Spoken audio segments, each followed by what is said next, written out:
Hey, quick editor's note before we get into this episode. So last week, the Apple Vision Pro came out, and I asked my friends Devin Davies and Christian Selig if they wanted to attempt to do a different kind of episode of launch than I've done before. We wanted to do a video episode where we actually, are inside of the Vision Pros as our weird persona things, and kind of talk about the launch of this new platform and their two apps that kind of went with it and had some success already. So that's what we did. It was genuinely really fun. But as you'll hear, there was kind of a couple of technical snafus, lost recordings, the video cut out at one point. So, if there's some weird stuff, that's why. And also, if you're listening to this like you normally do in your podcast feed, there is a video version on YouTube. I'll include the link to the YouTube page in the show notes, of course. But if you're interested in that, that'll be linked there. It'll be the same audio either way, which means the audio will also be a lot less edited than normal because I can't get away with nearly as many cuts or tightening things up in video form as I can with audio. So there's all my excuses out of the way. Let's get to the show. Welcome to Launched. I'm Charlie Chapman, and today I'm excited to bring you Devin Davies, the developer behind the cooking app Crouton, and Christian Selig, the developer behind the visionOS YouTube app Juno.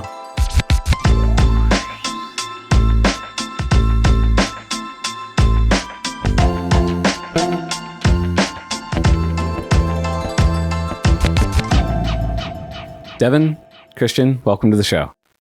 Hey. Yay. So, all right, we just got right off the bat, we went ahead and knocked out the awkwardness that is going to be this. We just spent, how long has it been? Like 30 minutes? No, it's been like 50 minutes that we've spent trying to get this set up. And I'm at least about 50% sure that this is actually being recorded.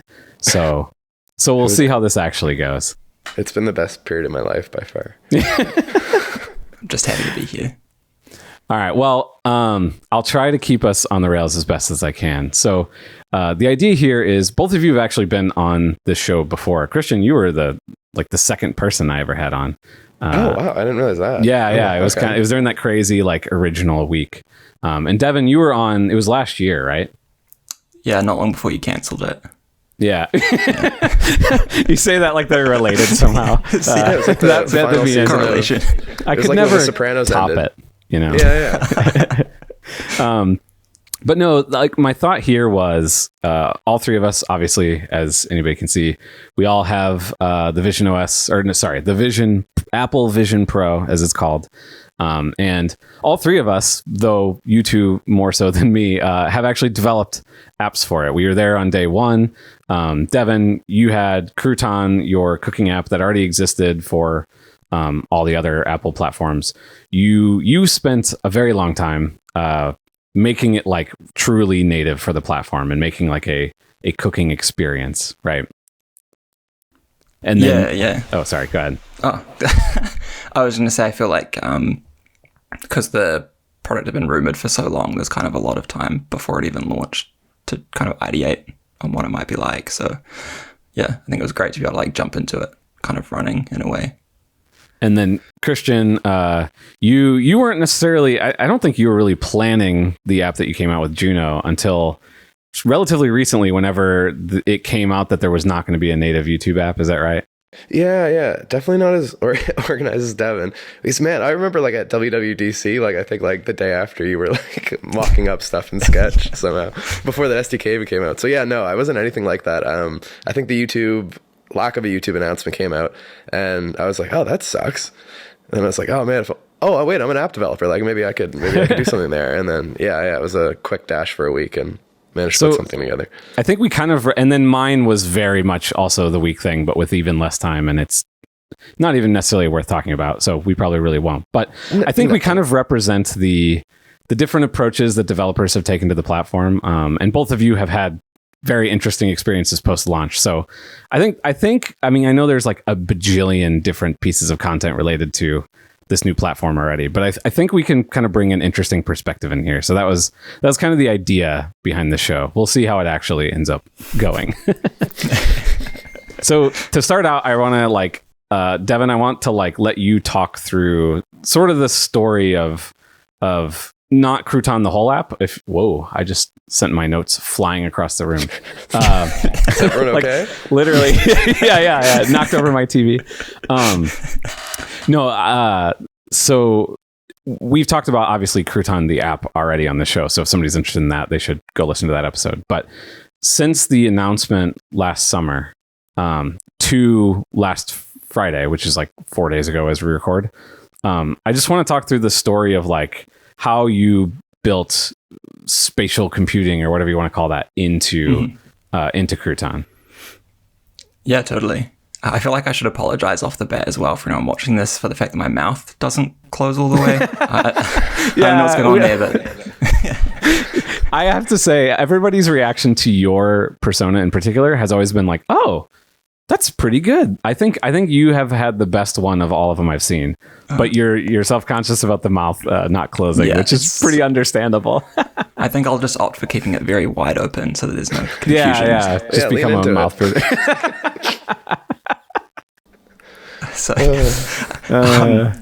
But yeah, so Crouton, I guess as Christian said, like once the after the keynote, there wasn't really like the SDK didn't drop straight away. There was like a couple of days there before it came out, but I kind of was pretty excited about it and wanted to start thinking about how Crouton might look. So I spent a bit of time in Sketch, just sort of trying to use the visionOS design paradigm and mock up a few things. It is interesting actually, like trying to use those tools that were built for kind of iOS design, then trying to do things like these glass backgrounds. Oh yeah, like in Sketch. Yeah, you run into some limitations pretty quick, and laptop definitely gets a bit warmer trying to render so many like blurred. Yeah, glass textures in particular, it kind of struggles with, right? Yeah, which is weird because didn't like Windows Vista do that in some capacity? Like, did it so well too. Yeah, they must ahead of the curve, that Vista. But was your Sketch mockups like anywhere close to what you ended up shipping? I mean, the rough idea was there. I think okay. I mean, the basic concept of cooking in AR has kind of been, I guess, one of like maybe the poster childs of VR stuff for a while, of just like placing stuff in the kitchen. So there's definitely some ideas there that other people have had that then I could sort of draw on and add a few things in as well. So I think it's pretty much the same, just the design's changed a bit as I've obviously been going from Sketch and actually using SwiftUI to build the things. It's much easier because you just get the glass backgrounds for free in the simulator, and you don't have to spend ages adding the extra like reflections in the corners and things. Outside of the design itself, though, like what were the main...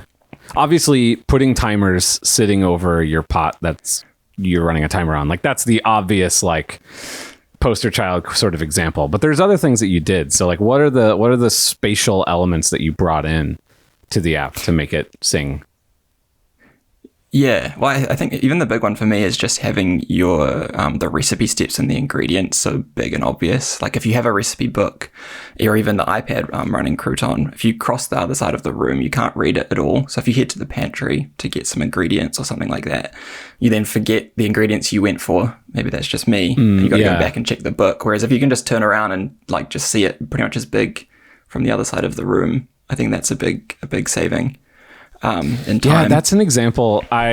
All I've cooked with it so far, just because my kids have been sick, so I haven't actually been like properly cooking in the last 2 days. But I did make some cereal with it, which was a pretty intense process. But even there, I noticed exactly what you said, which is like one of the nice things is that you can have your ingredients with you all the time. But was the recipe list long? Oh, there's a lot going on when I make Cheerios, Christian. Right.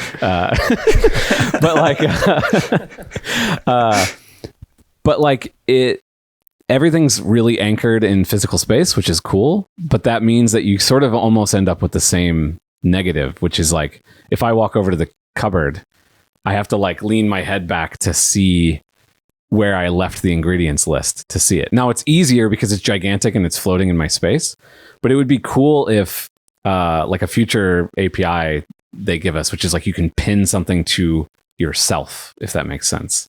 So it like follows you around. Yeah, I think something like that would be interesting. It's hard to know how that would work with multiple apps running. Like if you end up with like 10 windows pinned to you, or like which app gets to control what gets pinned where. Is that like a system decision, or does the user do it? Yeah, it feels like something you should just be able to control. Like I almost said springboard, but whatever the framework is for the platform itself. Like I should have like a floating list of windows I can like put down at the bottom of my view or something that kind of like follow me around or something like that. You should be able to like, just like beck into the window. So like walk with me. Yeah. Well, I was just thinking you could also just make it so like whatever was there last, if there's no room, it just gets kicked out and the most recent one wins. Like only one thing can be there at a time. Yeah, or something, just like an iOS app or something. Yeah, because I've been on FaceTime calls where I've been walking through my house and I like I'm being very careful not to actually do the gesture. I like grab the window and I carry, my mom around the house with me, which sort of felt, at first it felt cool. Beautiful. And then I'm like, it's kind of the same as my phone though at that point. Like I'm holding it. I should be able to just say like, I want this to be with me. And it just kind of hovers around with me. Right. And I think for a cooking app or something, because like you can hold the button to recenter your view, but then that would take all your kitchen timers and pull them off of the thing that you stuck them to, which would also kind of undo that use case. Yeah. So you can pin things to users now as well, but you have to do it in the immersive mode, which means only your app can be running. And I think part of the appeal of Crouton 2 is that you might have other things going, like a video and such like. So if you then had to like close everything just to cook, I feel like maybe be less inclined to use Vision Pro for cooking. Yeah, okay, I see what you're saying. So an immersive app can pin things to the person. So those APIs do exist. Yeah. Yeah, the wheels really come off. I don't know if that's the saying, but you can do a lot more in immersive mode than you can in like the normal. Do you say mode. Whale or wheel? The wheels? That's the Nova Scotia way. Yeah, I was going to say. The whales come off. This definitely not a phrase. But yeah, you can do so much more in immersive mode, but it's tricky because you get that balance of like, should I kick everyone else out of the party? Yeah, because I think for YouTube could definitely work. Yeah, that's what I was thinking. Like if you were watching a YouTube video and you wanted to pin it to your head, you're probably not like have 700 other things going on. Like if you're walking around the house vacuuming or something. But yeah, I don't know. It would be cool for like 2.0 or something. Yeah, it feels like the type of thing that developers should be able to control, but maybe that does make sense in immersive mode. But then the window system itself should let you just pin a window to yourself. Yeah, maybe not even at the app level. Yeah, exactly. It's kind of just like an OS feature of like a menu bar app or whatever, where it's like, I want these to exist in a space outside of the rest of my like spatial windows or whatever you want to call that. Right. Yeah, and we're going to get in such a fun developer position where it's like how you had like pre-dark mode, everyone had dark mode in their apps, and then the actual API comes out and you're like, oh God, I've got 17 hacks to support this independently of the OS. Like, what do I do? And I was just talking to somebody about this. I was like, I think the thing that's super exciting about this is we haven't had an immature platform from Apple in a while. I mean, I guess Apple Watch kind of, but like, at least I haven't played around in that space the same way. No, it's still like 10 years ago. Yeah, there's so much low-hanging fruit that like every dub, there can be a bunch of small things that they do that all of us kind of gasp like, I can, the keyboard works, or what's the one? Oh, like I can reorder my apps on my home screen. Like everybody will be like, yes, finally. Or you can bring the main window back to the foreground when you close all your secondary windows. Yeah, that's one that might be interesting in this conversation too. Like baby steps. Something developers have been fighting. Every developer, it seems like, building a visionOS app has sort of run into is, what do you do if you open multiple windows and then you close your main window? And there isn't like a OS paradigm for that. So everybody's kind of like making their own solution for that, like adding a home button or something. Like, what did you do, Devin? Because you have that problem, right? At the moment, I've just neglected it. That's what I was hoping your answer would be. I'm doing a few different things in different windows, and there's nothing consistent. I'm just hoping that we'll get like a 1.1 release or something. Yeah, I wonder, what do you think Dub is going to be? I've basically thrown out my whole plan here, and we're just going to keep talking. But like Dub this year is like only 4 months or something into the platform. But do you think we'll get like a proper new release, or will it be like a 1.5 or something like that? like up until you said how there's so many low-hanging fruit, I was like, no chance there's going to be like visionOS 2.0 at dub, even though that's when they normally get previewed. But now I'm like, yeah, they could just nail out like 20 really obvious, hopefully quick features, and everyone would be like, yeah, that's a 2.0. Like, yeah. Well, and so like, when do you tricky. think they locked this version? Like, I bet it was earlier than even normal because of hardware and stuff. I could Or see maybe it it's being, the opposite. I don't know. Yeah, I was gonna say I could see it being way earlier than normal, or like they were coding until like last week. Yeah, Like, that's true. yeah. So it's I don't know. I bet you though, like everything, there's like feature lock, right? So like, I'm sure the stuff that is in it, they were probably up until the last minute getting bugs ironed out. But I bet there's a lot of things that they Right. cut from V1 that are like close to, or maybe they are ready to go now, but they had to make that choice in November or earlier September or something. That's a good question. I feel like they'd want to ship a 2.0 The just way to... you moved your head, it looked like your head just like your neck just snapped. Oh no, it did in real life. That's Oh, actually okay. pretty accurate. Good. Yeah. Should we No, be, this should is we be somewhat of a medical concerned? emergency. If you hear sirens, don't be alarmed.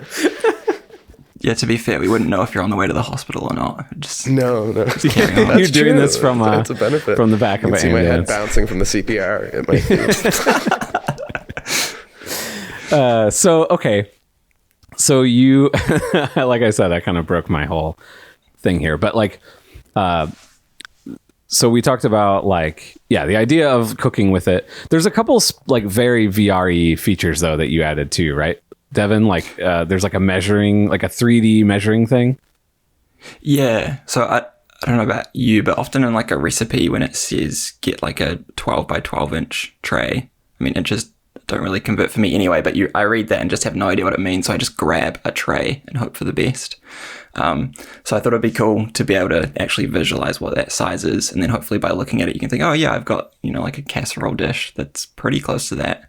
And so yeah, for baking, that makes, I'm understanding now. Yeah. Or like often recipes just, I don't know, like to tell you what size to use. So you can just tap on it in the recipe, just like look and pinch, and then it will open up like a volumetric space with the size essentially.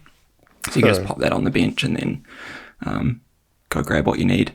Does that let you, because I haven't tried that one yet, does that, like, is there an affordance for placing something on the table itself, or is it kind of like some guesswork? Because I've noticed I've struggled with that with some of the games. I've wanted to put it on my coffee table, and like there is no like kind of snapping to like I was expecting. Yeah, I think it definitely doesn't snap to it, but you get the shadow, which helps a little bit. Yeah, you can sort that's of see true. when it connects. If you want to do any kind of pinning, it's pretty similar to the person. We have to be in the immersive mode, which then you could detect, I think, the bench top and pin directly. It feels like it's another one of those things where it feels like the like OS windowing system should have, like, if you're really close to an edge, because it detects it obviously because it's putting the shadow there, if it just kind of would snap in to be like, yeah, I'm locking it into that spot. But maybe it's not quite good enough that they almost don't want to encourage you to do that. I don't know. Have you played Fruit Ninja? It's Yeah, because that has the visionOS, yeah. floor stuff, and that Like, works. I had fruit landing on the couch next to me, like bouncing off the cushions, and it was, Oh, very really? convincing. Oh, Yeah. I haven't. I was in like the most open part of my room. I mean, you got to do it somewhere messy, and then Well, it was messy, but not. There wasn't any big furniture. Oh, that's interesting. Yeah, I'll have to try that. So okay, so that was Crouton. You did. I don't know. All of us did a lab. I don't know if any of us are technically allowed to talk about it or not. But just in a like helpful, not helpful. That's more or less the granularity I'm asking for here. Did you feel like the labs were useful for you, Devin, while you were building this out? yeah, definitely. The similar thing to like building iOS apps. I think if you build something in the simulator for an iOS app, you often then run it on your phone, and you're like, "Whoa, these buttons are like all the wrong size. This is not usable." And so, yeah, I think definitely going to a lab makes a pretty big difference to just ironing out a few things that you kind of miss in the simulator. Do we know, are they going to continue doing those? Like, I think so. because like, that's what I was thinking. Because they were doing them like even a week before or something, and I kind of had the thought like, a lot of developers probably can't afford to buy one of these, but like, if they live in one of the blessed places, being able to go to a lab would still be super useful. Because that was my experience too, Devin. Like, especially with the audio stuff, it just literally works different than it does on real device. So I couldn't even test a lot of my stuff until I actually got one of these. And what about you, Christian?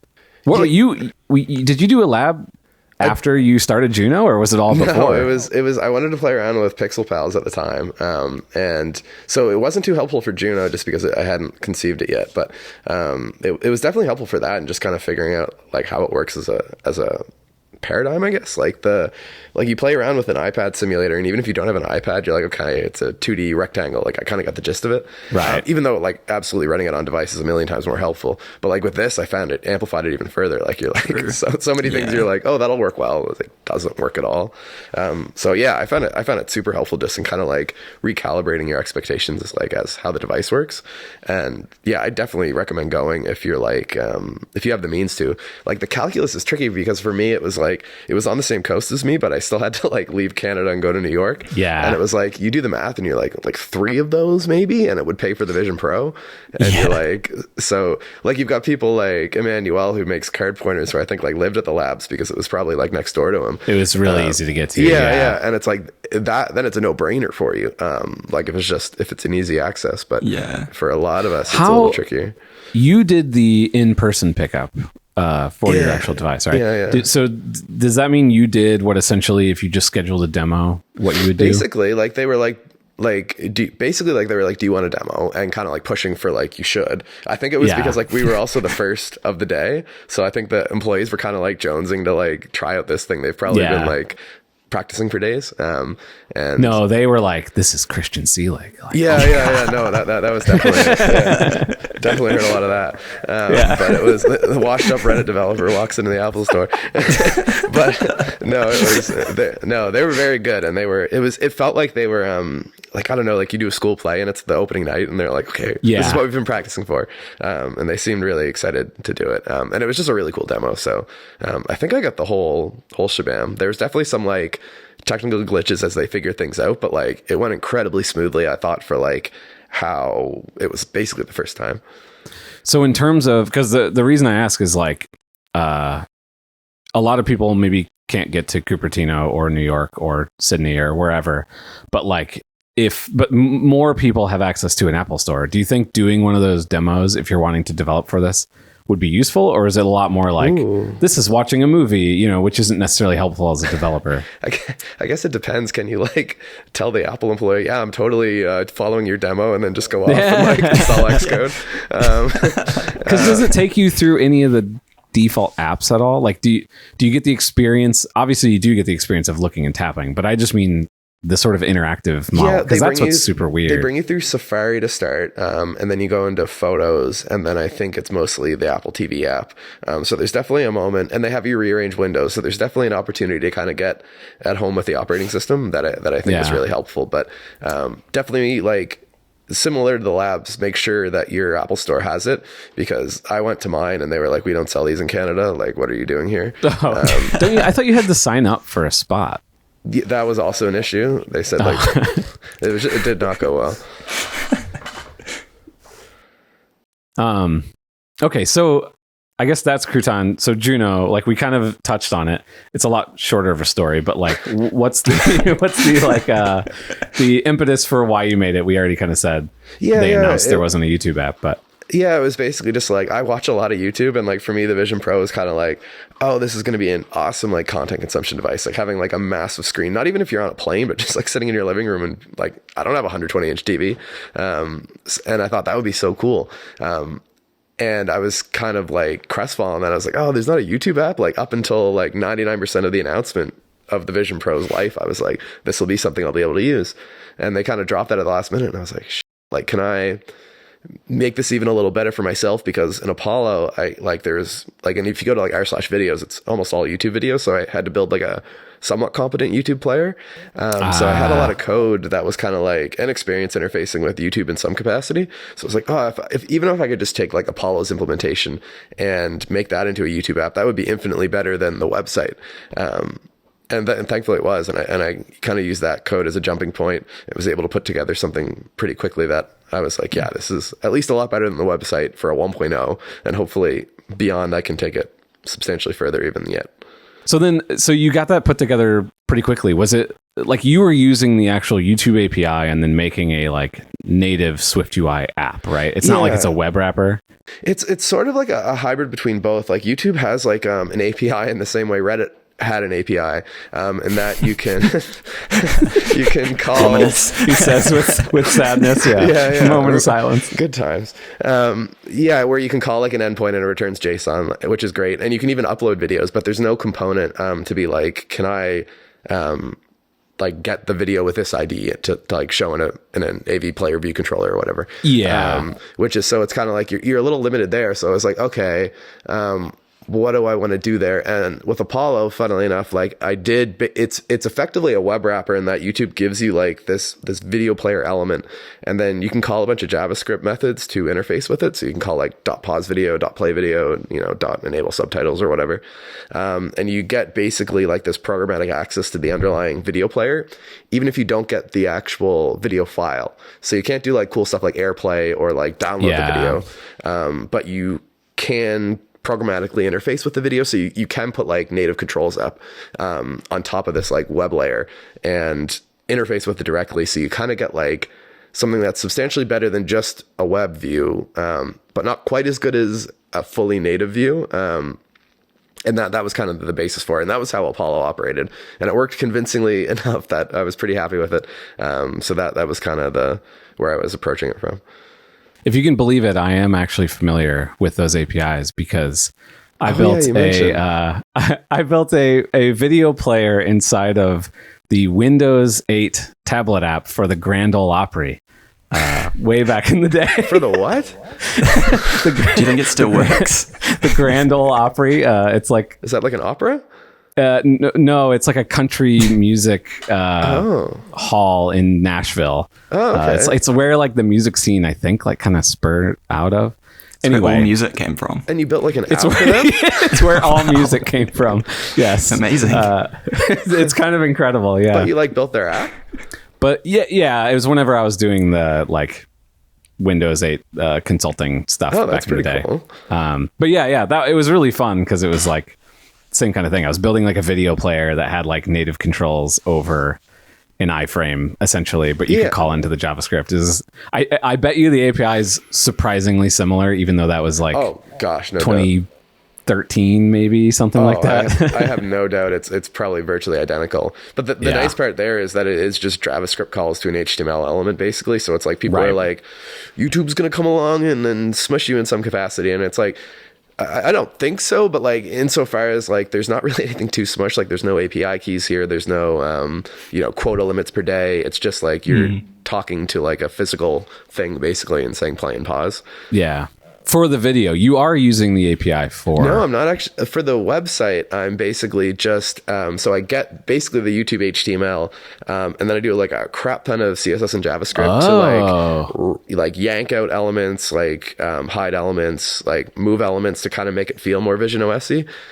Because it turns out... So that's actually a web view? Like the whole thing is? The whole thing, except for the video player. Right, and it turns out like if you remove enough stuff, like the transparent visionOS window starts to show through. That's wild. Okay, I honestly just like scratching away CSS layers until you see the basically background. And there's certain stuff like if you have like the sidebar which has your subscriptions and everything, like I'm like, I could take that and just kind of move that off screen and instead make that like a native element, and like similar stuff with like the search bar and whatnot. Like you can like do a lot to maybe like yank out the web elements and replace them with native stuff, while still having like the core thing. Because doing the YouTube API for that would be tricky insofar as funnily enough, they talked about this on ATP recently, the podcast, where the YouTube like data API, which is what that would be using, like has completely nerfed itself in kind of a Reddit way lately, where when I signed up for it with Apollo, and historically with Apollo, I got 50 million requests per day. And the request credits or something, right? Exactly. And now if you sign up, you get 10,000, which like if you do the math is like 0.002% of what you had. So if I was to build with that, like you'd very quickly run into limits, even just of throughput, but you also, you don't get stuff, again, similar to the Reddit API, you don't get stuff like recommendations where you're like, oh, if you liked, this MKBHD video, you might like this Mr. Who's the Boss video. You would just purely get like your subscriptions, which is great and what a lot of people use. But like, if you want more recommendations and whatnot, like it's kind of nice to be able to leverage the YouTube. That's what people are expecting if they open a YouTube app, right? 2024, for better or worse. I was wondering so obviously with the Apple TV app, they've kind of got the more immersive viewing mode where the screen pushes like right back and expands. Is that an API at all, or is that completely locked out? I think that is an API. Like there's a WWDC, or there's maybe a sample project that goes over that I have downloaded and have been meaning to open, but I'm pretty sure you just dock a view really far away. And then you basically create the immersive environment in the immersive mode. Yeah. As far as I know, there's not an API though to take any of like Apple's immersive environments and like leverage those, unfortunately. Yeah, it's kind of annoying. Like it feels like I should be able to take any app showing video or photos. Like really, I should be able to, like almost like the full screen button on the Mac. Right. I should be able to full screen it and then choose from the deep built-in Apple ones. Because like the Mount Hood one where you can see the reflections on the water. It's amazing. Yeah, I want to watch movies on that. But like, unless it's an Apple TV, that's just not an option, which is really kind of annoying. Yeah. I almost wonder if it's like a licensing thing where like Mount Hood was like, only show us what's Apple cool content. Yeah. I don't understand Mount Hood itself. The Rangers there are really tight about IP. Yeah, lighting fires and Apple IP are there too. They need to get. Oh, did I disappear for you guys? No, good as ever. Oh, there we go. Okay, I disappeared from the feed that was recording, which is interesting. Huh. Oh well. Yeah, they need to get one on that street where the small boulder the size of a large boulder. That's not Mount Hood, is it? I don't think so. I'm just saying that needs to be one of the environments. The opportunities are. Yeah, I mean, I'm sure there's some AI to build that into like stereoscopic 3D. Yeah, exactly. Yeah. It does feel like the environments are going to be like the Apple Watch third-party watch faces, where it's like if they have nothing, they're going to be like, hey, we got 2 new environments this year. And like Mickey that can Mouse. be a good 10-minute segment to fill up some time. That's fair. Which I don't think I'd be mad though. I feel like I'm surprised how much I enjoy the environments, especially the Mount Hood one. Like just sitting by that lake, I don't know. It's peaceful. So I haven't played around with that too much. So like if you took like an existing like window in Juno or something and just like put it really far back, like you can't put it far back enough, I assume, to make it like stops before the water. It's like there's like a limit for normal windows. It's weird because there's a limit to how far you can push a window back. But if you just stand up and walk forward, you can push it back farther. And then you can go sit back down and it will be that far away. So theoretically, that's a handy tip. Do you want to get into the water? Yeah. So could you walk into the water of Mount Hood? I think no matter what, it'll start fading out if you get out of a certain zone in that environment. But if you fade the environment up, I think it like starts you from that spot, if that makes sense. So you're always like in the middle. Okay, I gotcha. Yeah, it's a shame there's not even any like APIs to programmatically place like even your own windows. Like, yeah, I don't know. It'd be cool to be like place this slightly out of their view or something. But it's always I do understand. Where's the though, center? That's going to be like it does kind of make sense that that's at the OS level to me. Yeah. Well, it's like I even just for iOS development or visionOS development rather, I hate how I'll be running Xcode and like have it full screen and then it'll just appear right in front of me. Yes. I'm kind of like, but I'm coding. Like, get out of the way. Like, go over there. And every single time I run the app, I have to physically move it. If you like look over to the side, you can it'll pop up. If you like time it right. View. Yeah. I guess that's probably the. But I mean, key. that's kind of annoying still. But yeah, it'd be nice if you could at least specify like a like leading, trailing, top, bottom kind of position. Yeah, just even relative to your own window. Yeah. That's true. I guess if they gave you too much control, Facebook would put like something creepy on your wall in the background that you wouldn't notice for a week. Well, and selfishly, it's like if you've ever done Mac development, it's like, yeah, you have all those controls, but then it's like it's so easy to make something wrong too. Like you ethically, just behaved. Or? No. Well, no. He's famous for Yeah. ethics.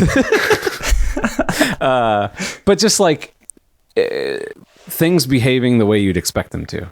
Because like the moment that you can break out of the system, the moment you now are responsible for keeping it up with every change that they make to the system. Fair. Which they don't always advertise. So it's just like slight behavior changes. Now your app starts feeling off more and more. But yeah, it would be nice if the environments themselves were something that third parties could make them and then others could join in. But I think just like the Apple Watch, it's going to be a long time, if ever, that they do that, because they want those things are probably optimized to the nth degree. Well, I'm even curious how you like, if I wanted to say, fine, I'll do my own. Like, I guess I understand it from like a reality kit view where you could basically build like a sphere and then like, like telegraph a material onto it. But it's like, do you just license like a really high res, like MP4 file or something? Like what is well, they're 3D environments. Like they have 3D meshes. If you shift your head, you can see around rocks. And like, I guess to answer my own thing, there are third-party ones, because if you go into the Disney app or the HBO app, they have their own, and those use the same API because you can dial it in and out just like in the regular windowed environment. So then, but it's like only in the immersive space. So is it like a scene in Reality Composer Pro that they like, built? It seems like it would be something like that. Oh, interesting. And then maybe like a video file for the sky. Oh, okay. Yeah, there's probably a single sphere. What do you call that? Like a HDRI, HDRI map. Is that what it's called? Like a 360 degree photo, basically. Yeah. That's like your sphere for the background. But then there's a bunch of foreground elements that are close to you, so that you get the depth. That would be my guess.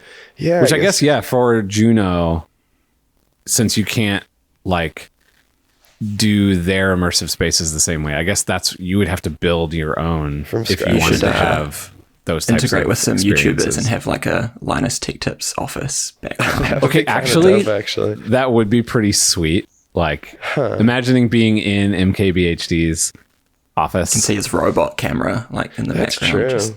Because even if you didn't go so ham as to have like, everything 3D built, like if you just had like a 3D photo, like it would kind of be cool. The 3D photo would be super easy. Yeah, and I wonder if that's the play. Just to have. You'd want a floor at least, though. It would look really weird if you didn't have that. Okay, this is giving me some idea. I wonder too if you could go on like something like Fiverr and commission like a professional 3D artist to like. I wonder how much the skills are transferable to Reality Composer Pro, or however you. I would imagine they would be. I would hope. Like, build me something cool. Yeah. Because I imagine it's not something you can learn in like a weekend too. What are you leaning back and then leaning forward in your chair? Because your torso just keeps flinging violently forwards and then backwards. It's like Johnny Bravo. Oh, you guys are killing me. I'm on like my couch, which has like it's like an L sectional, and I'm on the L part, I guess, so my legs are kind of like kicked out, and I'm like half leaning back, half leaning forward. I'm a fidgeter, and this is, and the nice thing about Zoom is I could see how cursed I looked, but with this FaceTime stuff I can't. Let me see if Mount Hood supports the settings app. Yeah, and my video feed for some reason just keeps cutting out on the Zoom recording. Just there we go. I'm back now. So, for anybody watching that's wondering why that's happening, I don't either know, but I do know it's happening. So there's that. He is on it. So, okay. So we talked about, the development of both of these. Let's talk about the launches themselves, because both of them have been really fun to watch from the outside. I imagine fun and maybe overwhelming from the inside. So let's start with Crouton, because that kind of happened first. So when the first set of reviews came out, like 3 or 4 days before the actual devices were released to the public, one of the very few reviewers that was out there was Joanna Stern with the Wall Street Journal. And she did this crazy cool video like she always does, where she put it on and left it on for like 24 hours and went to a cabin in Colorado or something and went skiing and all this stuff. But one of the like big segments of that video, the one that I was seeing everywhere on social media afterwards, was she used your app, Crouton, to cook a meal and was doing the timers and basically did this really cool demo. What was that like? One, just seeing that, like, when was the first time you saw that actually was in the video? Yeah, I mean, it was all pretty overwhelming. I think Christian actually posted it somewhere. It was like 3 a.m. in New Zealand. I was like, I don't know. Devin, it's you. Yeah. I don't know why I checked my phone at 3 a.m., but I did. And then didn't get back to sleep. 10 texts. I think you thought there was like a family emergency. You broke through my do not disturb. Yeah. It's like, I need a plane to Canada. Yeah, and so I watched the video. I guess I should backtrack a little bit. I guess like something that we do, I'm sure all of us do, when we're like going to release something, we like email a few people just to let them know, they've got something new coming out. And often for me, that usually like doesn't lead anywhere. So I just do it as kind of part of the process and then move on. But this time, obviously, Joanna got the email and downloaded Crouton, which was unexpected and pretty sweet. And so then I guess when the video dropped and Christian said it was in there, it's pretty nerve-wracking before you watch it because you've got like no idea how they're going to react or like what they might say about the experience. I thought this was the future until I used this app. Yeah, that's true. Yeah. Exactly. Well, and I guess especially with this device, I guess like we've talked about, like it's not something we've really had access to before the launch. So I haven't even really used Crouton for that long. Like on a device. I definitely haven't used it in a kitchen. And so experiencing that for the first time through the Wall Street Journal was like a lot. But it was awesome how positive she was about it. And it seemed like in the review, it kind of was part of what made the device click for her in some ways. And even in some of the comments on the video, normally YouTube comments are kind of like dire, but there was a lot of positive comments as well from people being like, oh, that timer thing actually looks pretty sweet. I think I sent you a text that night that was like, if you want to go full, was it Nathan from Ted Lasso, where he like is obsessed with going through Twitter. I was like, just search Vision Pro cooking or something on Twitter. And it was literally like an unlimited stream of comments that you could have probably gotten. I probably shouldn't have sent that to you. Was it bad for your mental health? His hair started turning the gray color. Yeah, exactly. Yeah, it's lucky I've got this persona to hide all the damage. Yeah, I think that was definitely, it was sort of a bit of a roller coaster, I think. There's a lot of people that saw it and were like super receptive to the idea. And then there was also, I guess it's easy to have like a hot take of like, oh, the $3,500 device to set timers, like just get a kitchen timer. I think it's an easy thing to joke about, right? Because it is like weird and different and you can see the obvious, like you're wearing a bucket on your face using a knife. Like there is a story there that is like easy to sort of make fun of, and lots of people took that opportunity to make jokes. Yeah, so it was a bizarre experience for that day, even like a couple of days, like just scrolling my normal Twitter feed and like seeing screenshots of like my app, like just often, and seeing different people's opinions on it. So it was pretty cool, and it was also when you see like a lot of the negative ones, it can also be kind of a lot to kind of take in. But I think overall it was obviously super exciting, and it was cool as well getting a lot of messages from other like indie developers. I feel like when stuff like this happens, it's almost like a win for the whole indie community, because when the review comes out, it's all the sort of like the big name apps, and so for like one of us little guys like Christian to get something in there, yeah, exactly, yeah. It's always somebody like that. You represent big tech. Yeah. It's Disney, guy from Halifax. But no, I think it was super cool just to kind of hear from everyone, and I think the chance for like every indie developer to kind of, I guess, celebrate that we kind of pushed through the barrier a little bit. It's such a sense of like pride for like other people. I don't know. It's weird. Like it doesn't feel like we're a very competitive industry amongst each other. Like I don't know. Like, you're just like, you're not like, damn, I wish that was me. You're like, holy shit, Devin's crushing it.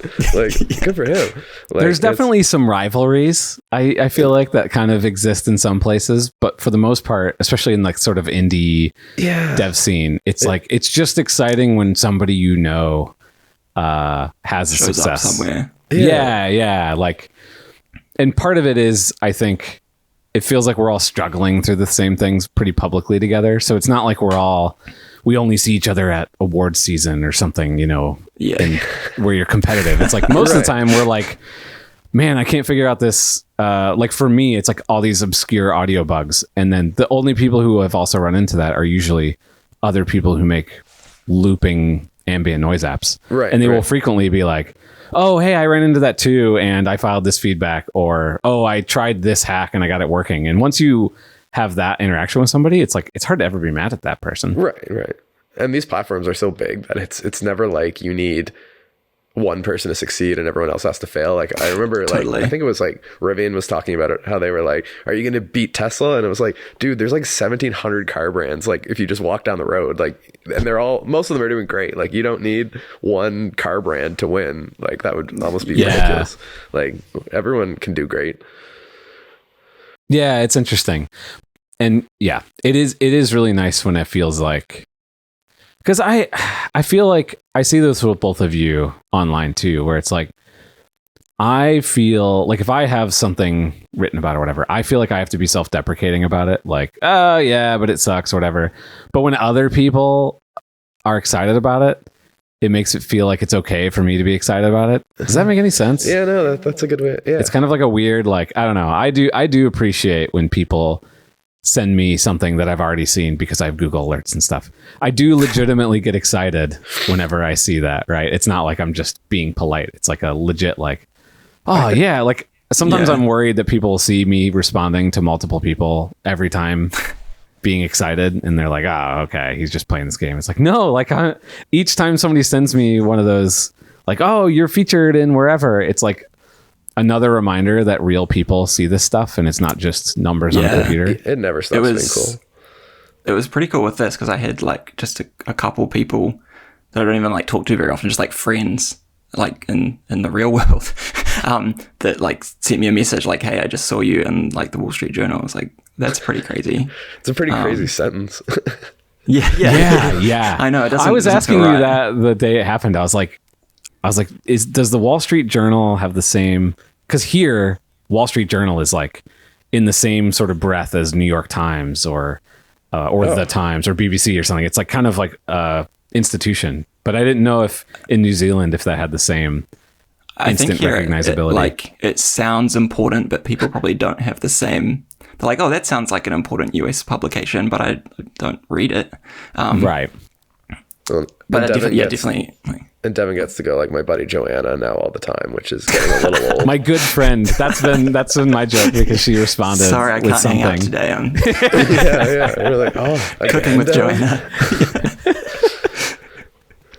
And then, so Crouton had this really cool press, but then how did that convert into actual sales? Because that's the weird thing about this is, well, there's two pieces. One is nobody could just go buy it because the device didn't even exist yet.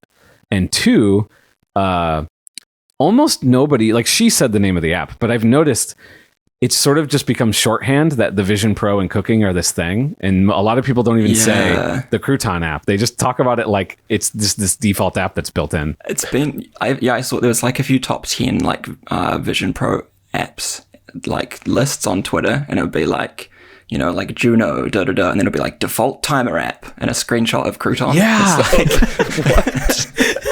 Yeah. It's like, this is not, it's not built in, guys. So it's definitely an interesting. It's quite a compliment to be like on the caliber of built-in apps. I mean, if you want to look at it like that, I guess. But I guess so. But then I have to be the awkward guy that's like, oh, that's me. It's me. I've been trying to do that for you where I see it because it's really awkward when it's yourself being like, look at me. Yeah. I guess going back to your sort of original question, it's definitely an interesting one because normally, I guess, around like iOS update season, everyone has iPhones. So when you get picked up by the press, people can just go to their phone and download the app. Yeah, whereas, even if they don't have the new phone or the newest OS. Yeah. And so, whereas with this, it's like, I think a lot of people probably watch it and think, oh, that's probably an interesting Vision Pro app, but I'm never going to buy one of those. So like whatever. And they might not think to look at it on their phone. And so it's kind of like getting featured on the Ferrari store or something. It's an honor, but like the market's a little smaller. I will say, hopefully, if this is something that people are like, this is the thing that they have in their head, it's the story. Oh, I just got a low battery warning. That's the first time I've gotten that. I have a plug right here, though. 2 hours, baby. But because it's a thing that I think is sticky in people's minds, like they associate these two things together. Hopefully that will mean as people pick up new ones, they immediately look for that cooking app. Hopefully they can find what that cooking app is. Have you put that as your keyword? Yeah, it is in the keywords. Yeah. So okay. as long as I don't get overtaken.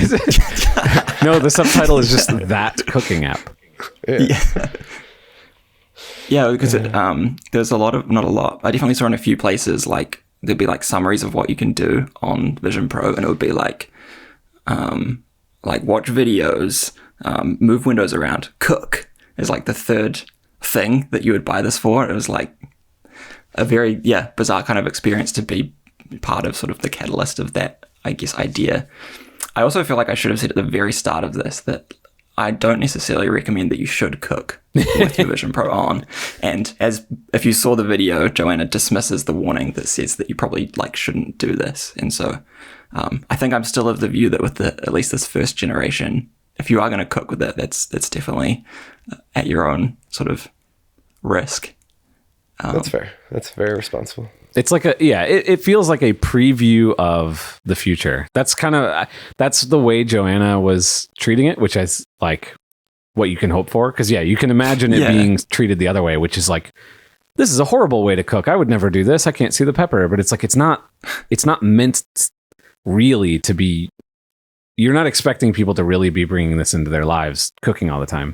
It's more like you're giving them this vision of what it can be like, and you can actually experience it now, just in a kind of slightly subpar way because of the capacitor and stuff. And I think as well, to me, the operating system itself feels really well built out and kind of established. And so the things that are going to change over time is going to be the hardware and the way that it fits on your head and things like that. And so if I can build the whole experience now and kind of get a head start on that and try and, I guess, build a bit of recognition with people, then when it gets to the point where it fits great on your face, then I've hopefully got, I don't know how long it would be, but like 5 years of kind of time where I've been able to build that out and it's now ready to go, as opposed to waiting all of that time and then sort of jumping on it. And so it's kind of, I think there's definitely like a long game here of like, you may not use it now, but you can experience it and hopefully get a sense of what do you think the hardware jump would be that would make it like more possible or like feasible to cook with it? I think it would be probably the field of view, so you could see down a bit more. Like if you're chopping, you really have to look down, like right down. Yeah, I see what you mean. And then probably just, I guess, maybe the clarity of the pass through. So like in Joanna's video, she talked about the color. Like if you're trying to cook your food to a certain doneness, it's, I think, going to be a bit more challenging. That's fair. And like in low light in particular, it starts getting pretty rough, which if most people that don't have super nice kitchens, it's like, your stove is probably black and you have cabinets right above it. So that's usually a dim area. And so being able to see... We have this like giant window by our kitchen. So it's like fortuitous. That's like really good Vision Pro territory. So during the day. Well, yeah, that's true. But New Zealand gets 20 hours of sunlight. Oh yeah, that's right. That's it's right. like Alaska. It's permanently like a Lord of the Rings scene. Yeah. So okay, but in terms of like sales themselves though, have you, because Crouton already existed, have you even seen really much of an impact at all? Or is it more like, this is some cool recognition publicly, but that's really it? Yeah, I think it's definitely had like a big impact. I think if it had happened a few years down the line when more people had the device at the time, I think it probably would be more significant. But it's definitely, I had pretty low expectations going into it because I didn't actually think that like my cooking app was going to get much attention. So to have any kind of boost has been pretty exciting. So it's well exceeded kind of my expectations for what that would be. And I think even like, not even from like a financial perspective, there's been at least one interaction I had with someone where like they already knew what Crouton was, which is not an experience that I'm used to. So like, I don't know if you can necessarily put a price on some of just the recognition that might come from it. That it's like now you were just at the grocery a store word. and they were like, Crouton guy? Crouton guy. Yeah, in Kaiapoi, New Zealand, yeah. No, just online. But normally I have to be like, hey, you should check out Crouton, this recipe app. And it's sort of, now I can sometimes, at least for this week before everyone forgets, I can just say Crouton. There really is, like, at our scale, when a lot of your, like, if you don't have like an ASO team or something, right? So like, we're sort of earning our own, users, right? In some capacity. And a lot of the way that most of us do it, I feel like, is I'm noticing my shoulder just keeps popping up. Like it's, I don't know what that's about. I'm not doing that, I can tell you. I thought you had music playing and you were kind of dancing. No, I mean, I'm off my head, of course, but like, I don't know why my shoulder is just flying up like that. Anyway, but like if we have to acquire our own users somehow, a big way that we're doing that is through press, right? Through Apple features or 9 to 5 or whatever, or our Twitter following or whatever. So like those are long games where it kind of builds over time. And so being known as the XYZ person, like Christian, I was listening to the latest Waveform podcast and they were like talking about the DRM stuff. And they were like, yeah, we texted Christian Selig, the guy who used to make Apollo, which is what I think they did mention Pixel Pals, but of course they started it with to do Apollo. I'm just happy to be included at all. Yeah.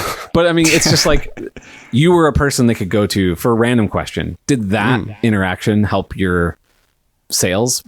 Unlikely, right? But that continued relationship as being a reliable person to reach out to, that pays dividends when you do have a big launch and it's like you might get a retweet or a mention in a video or something like that, right? And so exactly. I think those types of things, they're not as like one-to-one mapping to money, but you know, it all sort of feeds into you're a member of this community that people look to, and then that pays whenever you are looking for attention. Mm-hmm. Oh, for sure. And speaking of attention, then let's talk about Juno, because Juno on launch, you didn't get a Wall Street Journal video. No, still hoping for Joanna. Yeah, she snubbed you. Yeah, that's deep. But DMs are all on red. Turns out there is quite a lot of demand for YouTube on visionOS, because at least last I saw, you said that like it's already paid for itself, the Vision Pro. Yeah, that was kind of like my super long-term goal, was like it would be cool if it just paid for this, headset. But even beyond 1 terabyte or 256 gig. I got the it depends if you add an accessory. Did you get the travel case? Well, and your import tax and that changes the calculus a bit. But I got the 256 gig one, so I wanted it to be as much in my favor as possible. For sure. But it was like, I was like, if it ever paid for it, that would be super cool. But like, I think for me, it was just fundamentally like, I just want this app for myself, and hopefully someone else gives a crap. And thankfully it seemed like something that like a lot of people did care about enough. And it always makes for a fun story when it's something like, Big Cooking didn't make an app, but Devin did. And you're just like, that, $1 trillion industry or, megacorp wasn't able to put something together, but like, this guy in his apartment was able to. Like, that makes for a fun story too. And I think, because I think we're all waiting for, Martha Stewart to come along and with like some revolution in the VR space. But I did not know where that was going. What? Yeah. Is that a deep cut that I don't know? No. I mean, like, she's big in VR. Well, in cooking, I just mean like I was. You could make the argument that someone like Martha Stewart would come in, and blow us all away with her cooking experience. But I think a lot of people. But instead, we got Devin. For the better, I would argue. I don't know. This has lost its whales, but little throwback. Wait, was that even in this version of the recording, or was that like one of our failed recordings? I don't even know if that's a deep cut to this episode. Yeah, no, this has lost any semblance of analogy, but I just mean like you could make the argument that you would expect, like I think on like the iPhone 1.0 launch, like you had Epicurious, and I don't even know if they still exist, but you had these big names like coming in and being like, this is our app to do the thing. And it seems like a lot more of like the megacorps had more of a position of like, wait and kind of see if it's worth their time, which seemed a little silly to me. And like, I guess a lot of us indies who were like, well, fine, we'll just build stuff we like. And I think, yeah, to a large extent, a lot of people are appreciative that someone cared enough to build like a really cool cooking app or a YouTube app or what have you. Yeah, it's interesting because like even the Apple Watch, when that came out, there was like Twitter and Starbucks and like all these brands. I do think there may have been a lesson learned, which is a lot of them ended up kind of abandoning that. That's true. Yeah. That's... Although I don't know if they built it out of excitement or if they built it out of Apple reaching out to partner. I don't know.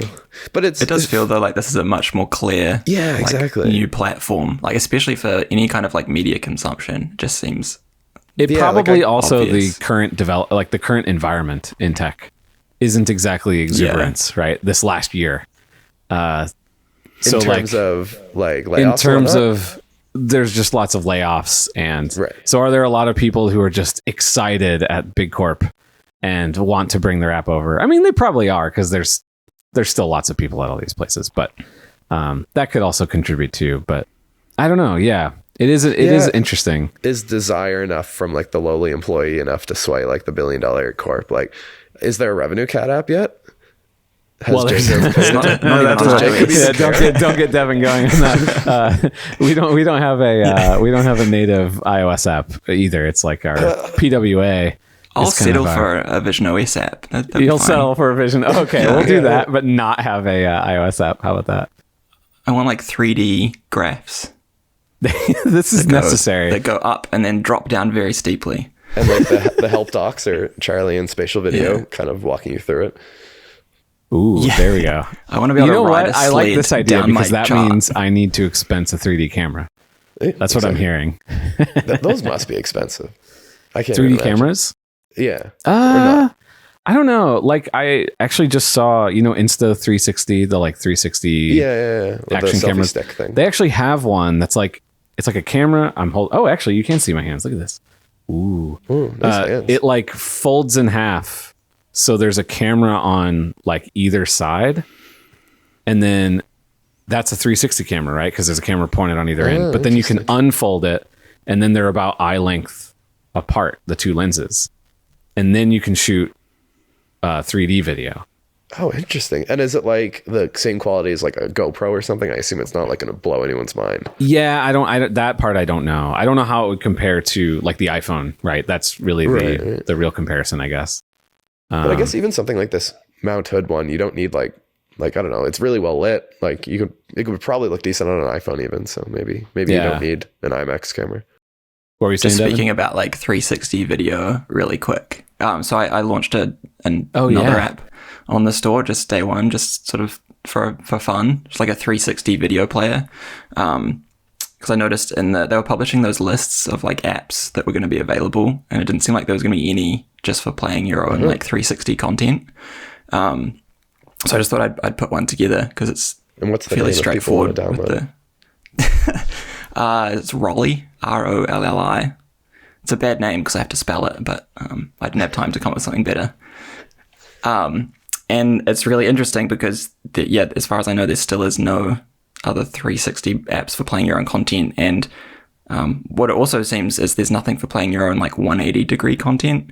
And so I've been getting like a lot of negative reviews from people because they downloaded it to play their 180 degree content and it doesn't work. And it's because it assumes any video it's got is 360, so you wrap it in a sphere around people, right? Yeah, I mean, so I can probably do an update to ship it, but it's the harder part is when it's the like stereoscopic 180 because it's a single video feed with both eyes, and so that's a thing that exists.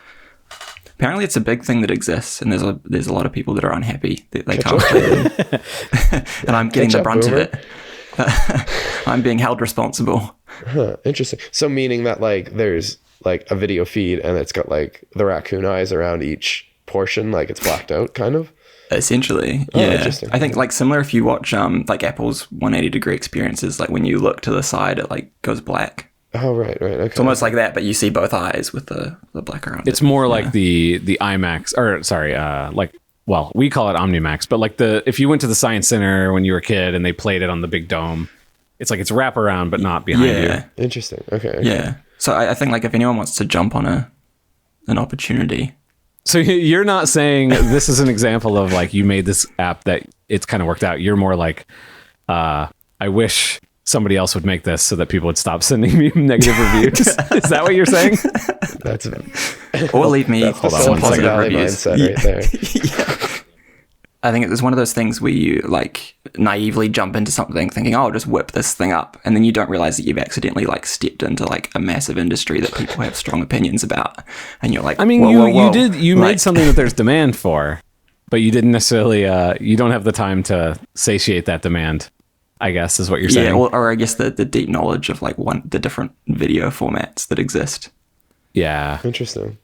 Because yeah, that's the tricky thing. Like even for Juno, people were like add like 360 or 180-degree video, and I'm like, I had like cursory knowledge that I'm pretty sure there's like different competing, almost like, I don't know if formats is the right word, but like different capability ways to capture that video. And I'm like, I don't even know if you managed to get the video from YouTube, how you would know like how best to represent it. Like Yeah, if there's a way to actually tell from what you receive. if it's like two eyes or like one video stretched, or like I know some of them that it's like if you open like the MP4 file, it's like a wide video with a tall video on top of it almost, or something. It's all very wacky. Your shoulder's still like just Mine? bopping. Yeah. Yeah, I don't know what's going. I think my guess is that what's going on is this microphone, because it's over on this side. Well, Oh, the vision I thinks can't get it's my an hand. arm. Yeah, it's on this side over here. Okay. You have to hold your hand way out in front of you to get the hand to show up. I'm guessing it's something about the microphone is messing with its detection of my shoulder, and it thinks I'm doing something I'm not. It's almost like you're like trying to close a window without like stopping paying us sneakily attention. doing something over to the It's side. taking you like an hour to get it down. Yeah. All right. So I'm going to try and land this plane here, because this is already going to be very interesting edit, assuming that we have enough actually, like it's actually still recording. It looks like it is.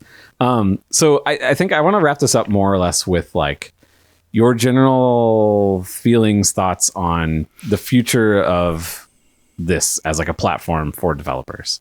So Devin, I'll start with you, but like, I just kind of want to know, like, I know you're excited about it, but what is it that now that it's out, what is it that you're thinking this is going to kind of turn into? Do you see it growing into a vibrant platform? Do you think it'll be niche, more like Apple TV or Apple Watch? Like, where do you see things going? Yeah, I mean, it's pretty hard to know. There's like so many people had like so many hot takes of like whether it's an iPhone moment or like a Mac moment or whatever. I think like for me, it feels like there's definitely a timeline where this at some point replaces the Mac and kind of anything where you might like sit down and do kind of like some focused work, or like at least like independent work. Like it's definitely not a shared experience at the moment, and I think it could be a long time before that becomes really natural. But anytime like where you sit down and like use a computer for something, or like maybe even your TV, I could see this replacing that in the not too distant future. Like for me, since I got it, I got mine yesterday. Like last night, I just sat down and used it while I was using my computer. I used the giant mirrored display and sat on top of the mountain, and that's already like an amazing experience on its own. And so I think anything that you can add into that environment, like apps and things that you could build, would be really cool. What about you, Christian? I think, yeah, that's pretty hard to follow up. Like it's tricky because it's like, I think I partially bought it with the hopes of finding it out myself, like where I see this going. And it's, I feel like it's, I haven't quite fully formulated that opinion yet. Yeah, we're like 3 days in, right? Yeah. Well, like a day and a half for Devin. We need a fully formed opinion right now. Go. No. I mean, it's what a I'm fair really question. trying to do is get an audio, like locked in, Amber, audio hot take from you that I can hold over your head for the next 20 years. Yeah, and you kind of lose if you're too optimistic or too pessimistic. Don't you? This could definitely be something. No, I think it's I really like it. I think it's just really cool, and I think that's part of the reason I want to develop for it so bad, is that I was like, even if me and 7 other people are the only people who buy this, it's just really cool to see such a different paradigm shift in programming and development and like building stuff, and I find that really exciting. Whether or not it goes anywhere, like that really feels like anyone's guess. Like the bulkiness of it is obviously like a big barrier to entry, and I think just even if like the technology from 20 years in the future existed in this headset right now, as it exists physically, I think it would still be a big barrier for a lot of people to be like put on this, helmet basically. But as far as development goes, like I think there could be some really cool things. The other thing I'd say is that it feels tricky insofar as there's with an iPhone, like especially in like 2008 when the App Store launched, like I feel like it was, maybe I'm thinking with rose tinted glasses, but it felt easier to program on insofar as like it was a 320 by 480 window. You placed rectangles on it, and as long as those rectangles had some semblance of beauty, you were like off to the races kind of. And with this, there's like, if you want to do something like really, really cool, there's a certain amount of like 3D like math and like knowledge and physics and like math and like almost game development level knowledge you need that is definitely a little bit more has heavier requirements, I guess, for lack of a better term, but it also means like the ceiling's higher for what you can do. So it's, I guess, kind of, yeah, it's a lot of posturing to say. I don't really know, but I think it could be something. I think I like that comparison though, because similar to the Mac, it's like to make a like great Mac app, and a lot of people's meaning of that, it's like we're talking like Final Cut Pro or these like big, complicated, math heavy, usually creation type apps. But the thing with the Mac, and I think what's been sort of brought back more with Catalyst, but I think it was there in the olden days too, is like, if it's a vibrant platform, there's space for your one-off indies to make all these cool little utilities. And that's the thing that's interesting about this compared to like the Quest or some of these others, because 3D development has existed, but I think the reason we're excited about it is this is approachable because it's got Swift UI, it's got UIKit, it's got like it's doing a lot of the hard stuff for you. We're not doing that much complicated game 3D development, yet we're still making something that takes advantage of the spatial nature of the platform. Until you go into immersive mode, and then it's like suddenly gets a little mappy. Then it's hard. Yes, right. But that's the thing. It's kind of like there's tiers that work their way out, right? For sure.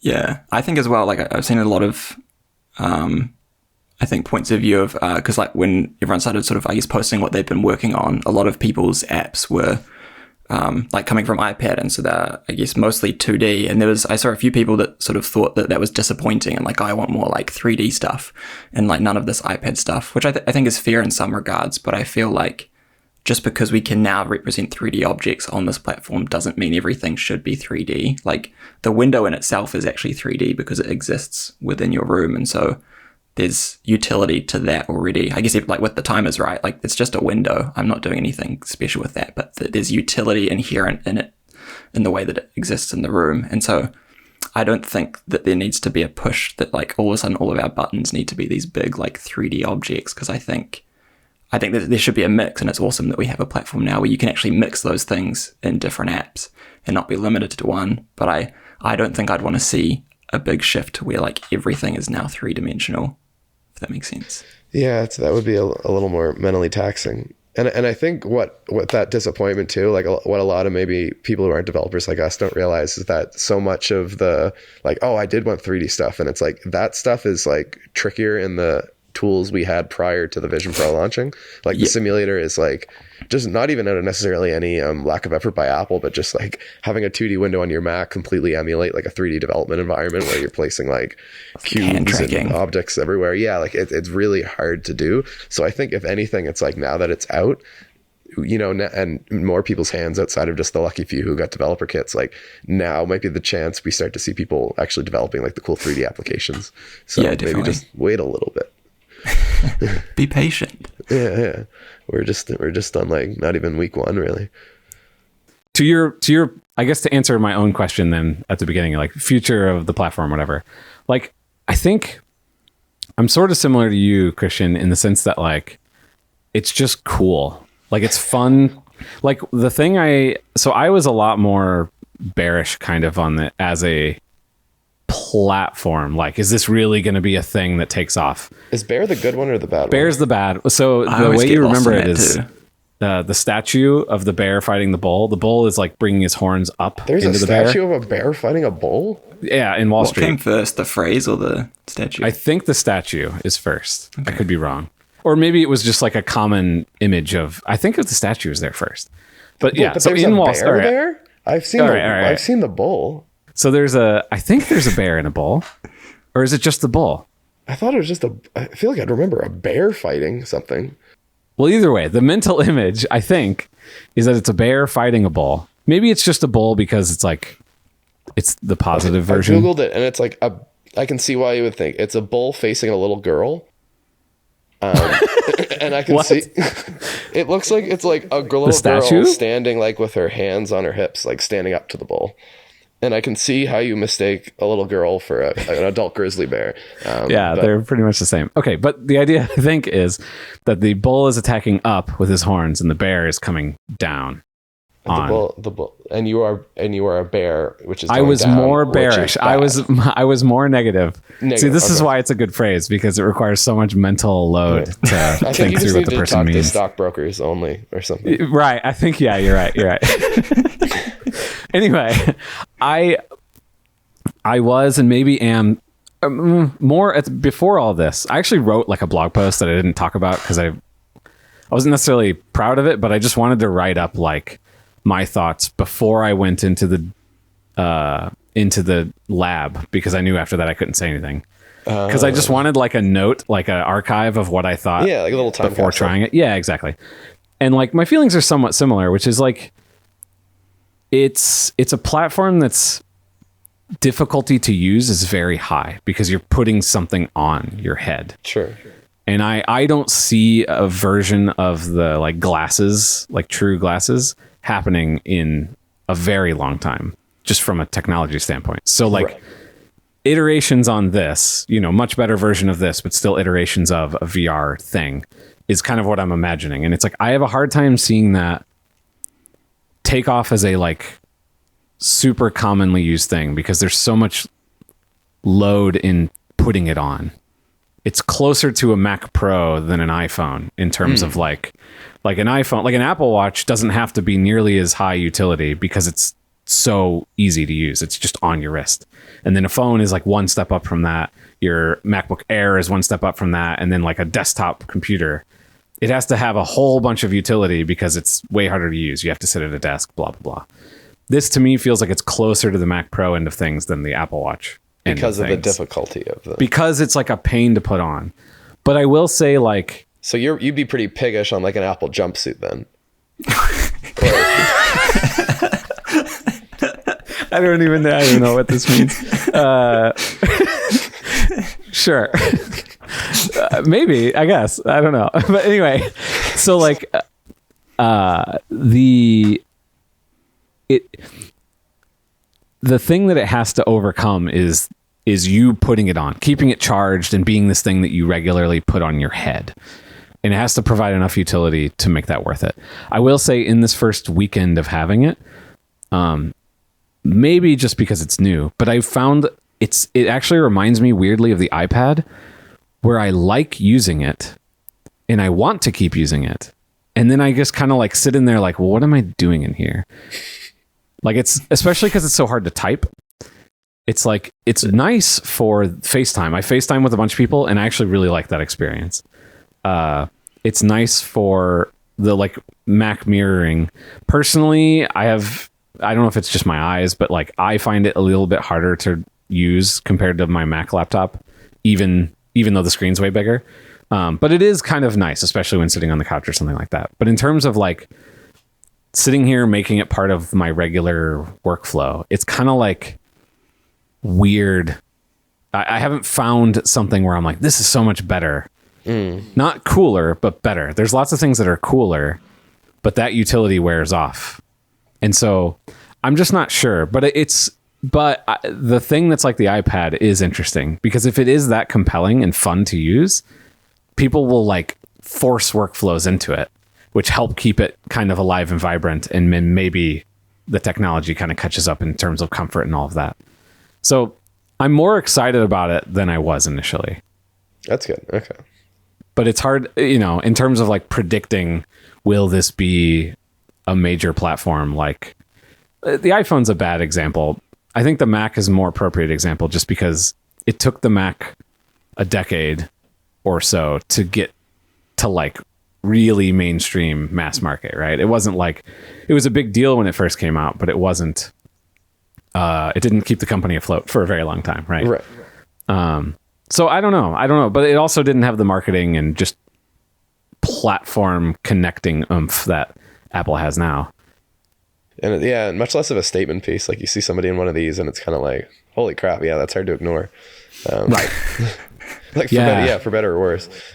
What are your kids like when you wear it? Are they kind of like, oh, dad's doing his thing? I Yeah, had this it's moment like, yesterday. what's that? I had this moment yesterday because I came home with it, opened it, and my son was asleep in bed while I was using it. And I was kind of planning of like not really letting them like see it for a bit, just because it's a bit odd, and also didn't want them to like break it. But I was just sort of standing in the lounge. I can't remember what I was doing, and then he came in from his nap and just kind of stared at me, and I stared back at him with my giant robot face, and I could see like this look of terror. You can see the What has happened to Dad? Is he okay now? I think so. Well, He hasn't talked to himself. yeah. In fact, I haven't seen him. No, mine have tried it. Like we had a Quest, or have a Quest 2, and they've tried that before too. And it felt similar to that, where we're like, everybody's trying it on and we're airplaying to the TV, and it's like a fun, but that doesn't feel like the future of computing. That's like, it's a fun amusement park ride or whatever. Right. But like, I will say it does feel like you can just be in a space with somebody and talk to them. It's not horrible for that. No. But it's still weird. I'll say the one that really surprised me is my dog makes eye contact with me still, like normal. Interesting. Like I wasn't sure what to expect there, but he just looks right at my eyes. I don't know how much of dogs are looking at your eyes, or they're like evolutionarily, like they know to look at people's faces. You know what I mean? Like they're actually looking for your fangs or something. But he just looks right at me just like normal, and I talk to him like he hasn't reacted weird at all to it. I think the glass area in the front being so different from the Quest, though, that like it must help there. Like I remember when I put the Quest on and my girlfriend said something to me, and I turned to her, and like, because I had the pass-through on it, and I just immediately like rubbernecked to her and answered her question. She like did not like that, because I think she assumed I was in like a world separate from hers, and that I was completely cognizant of. But where this, I think it's a little bit more obvious that you're aware of your surroundings. Even just the black versus the white, because the white, especially if you're like white complected skin, it almost is like you're faceless, like in a weird you have way. A blindfold on or something. Whereas the black almost is like goggles. Like right. Yeah. There's some level of sunglasses where you can see through them still. Yeah. For sure. Yeah. All right. Well, I will wrap this up and hopefully be able to edit this in the next 3 or 4 months. We'll see how recoverable this is. But this was like super fun. It's always fun to just hang out with you guys anyway. So this is awesome. Appreciate you sitting here debugging FaceTime with me for hours. Beats Xcode. Yeah. So, Devin, where can people find you and all of your apps? I'm on all of the current social platforms, I think. It's a dangerous sentence. There might be a new one tomorrow. Yeah. What's your Noster? Okay, I'm not on all of them. I take it back. I'm on X and Mastodon. My handle is JustMeDevin. And you can find my app as the default timer app on Vision Pro. Or that's Crouton, the cooking app, or Rolli, Rolli, for the 360 app. Which I'll say, if you have a 360 camera, it is actually really fun to try those out and kind of like float around in a space if you've captured those before. Yeah, I'm definitely gonna check it out. I just need a camera that can do it. Yeah.